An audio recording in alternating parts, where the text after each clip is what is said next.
Dessert খেতে আমরা সকলেই খুব পছন্দ করি, আর সেই ডেজার্টটা যদি চিনি ছাড়া হেলদি আর সুপার টেস্টি হয় তাহলে তো আর কোনো কথাই নেই। চলুন আজ সেরকম একটা ডেজার্ট বানিয়ে নিই। প্রথমে একটা সসপ্যানে 1 লিটারের একটু বেশি জল নিয়ে সেটা ভালো করে ফুটিয়ে নেব। জল ফুটে গেলে তাতে 1 কাপ সাবু দিয়ে দেব। সাবুটা আমি ধোবো না আর ভিজিয়েও রাখবো না। সাবুটা যখন ফুটে যাবে তখন আমি গ্যাসের ফ্লেমটা লো টু মিডিয়াম করে দেব, আর চামচ দিয়ে নাড়তে নাড়তে দেখব কতক্ষণে সাবুটা ট্রান্সপারেন্ট হয়ে যাচ্ছে। যখন সাবুটা ট্রান্সপারেন্ট হয়ে যাবে তখন সাবু একদম হয়ে গেছে। এবার আমি সাবুটা একটা স্ট্রেনারের সাহায্যে ছেঁকে নেব, দিয়ে ঠান্ডা জল ব্যবহার করে সাবুটা 2 থেকে 3 বার ধুয়ে নেব যাতে গায়ে গায়ে লেগে না যায়।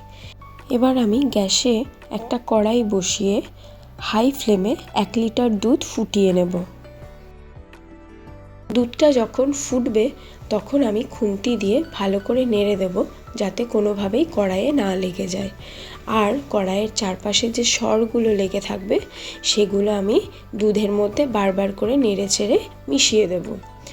দুধটা আমি ততক্ষণ ফোটাবো যতক্ষণ না 1 লিটার দুধটা 500 ml হয়ে আসছে। দুধ ফুটতে ফুটতেই আমি এখান থেকে 4 হাতা দুধ আলাদা করে তুলে নেব। এই দুধটা আমি সামান্য একটু ঠান্ডা করে নেব।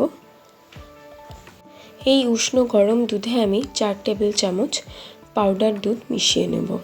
আমি এখানে আমুলের পাউডার দুধ ব্যবহার করেছি।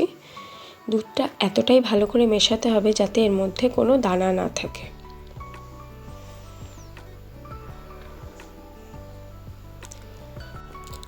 ওদিকে দুধ ফুটে 500 ml মতো হয়ে গেছে।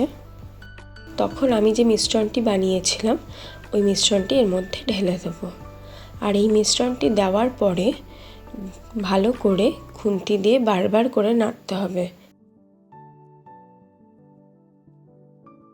মিশ্রণটা দেওয়ার পরে দুধটা যখন ফুটে আসবে তার মানে দুধটা একদম রেডি হয়ে গেছে। এবার দুধটা একটা বাটিতে ঢেলে নিয়ে আমি একে একে নিজের পছন্দ মতো ফল অ্যাড করব।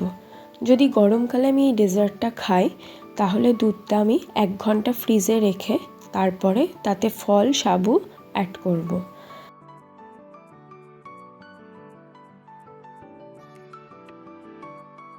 আমি 1 লিটার দুধে 2টো কলা ব্যবহার করছি, কারণ এখানে কোনো চিনির ব্যবহার করা হয়নি, আর কলা সেই মিষ্টিটা ব্যালেন্স করবে।